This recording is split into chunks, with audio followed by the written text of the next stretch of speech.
Did Shell fuel the Nazi war machine? Shell, one of the world's biggest oil companies, has a dark secret. Its own history is entangled with Adolf Hitler's rise. In the 1930s, Shell's leadership formed troubling ties with Nazi Germany, a legacy rarely acknowledged by the company today.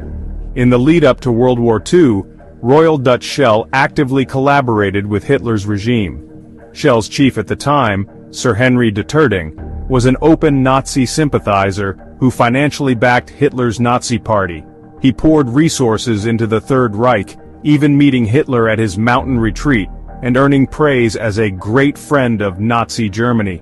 Shell's German subsidiary, Rhenania Aussig, embraced Nazi policies, firing all its Jewish staff in 1933 as part of Aryanization. During the war, Shell's facilities and managers used forced labor to boost the Nazi war effort. One Shell executive in Hamburg coordinated fuel supplies for Hitler's military, exploiting thousands of forced laborers to keep the Nazi war machine running. Despite this documented history, Shell has never officially apologized or made amends. Unlike other companies that issued apologies or paid compensation for WU actions, Shell has offered no reparations, no public remorse.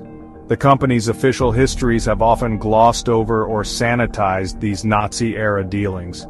To this day, Shell's leadership maintains silence about the firm's role in aiding the Nazi regime, even as historians and critics have unearthed damning evidence. This lack of acknowledgement raises serious ethical questions about corporate responsibility and historical accountability. Pressure has been mounting on Shell to confront its past. Activists, historians, and even Shell's own biographers have called out the company's Nazi-era conduct.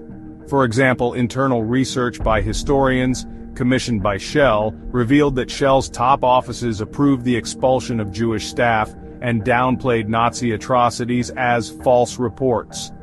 This blind spot in Shell's corporate memory has sparked outrage. Modern critics like author John Donovan have led campaigns demanding Shell accept accountability for outrageous anti-Semitic actions and its support of Hitler.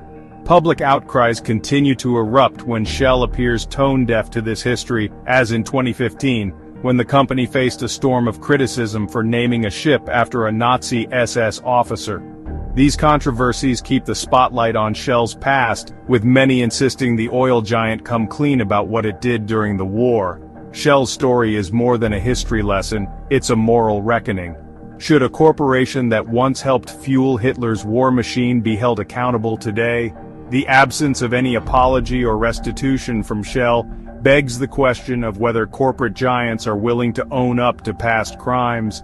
As the world scrutinizes ethical behavior, Shell's Nazi connection remains a glaring example of a company seemingly trying to bury its sins.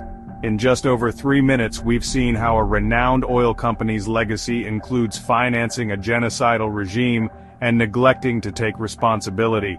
Will Shell ever face its history and make amends, or do we allow corporate historical sins to be swept under the rug?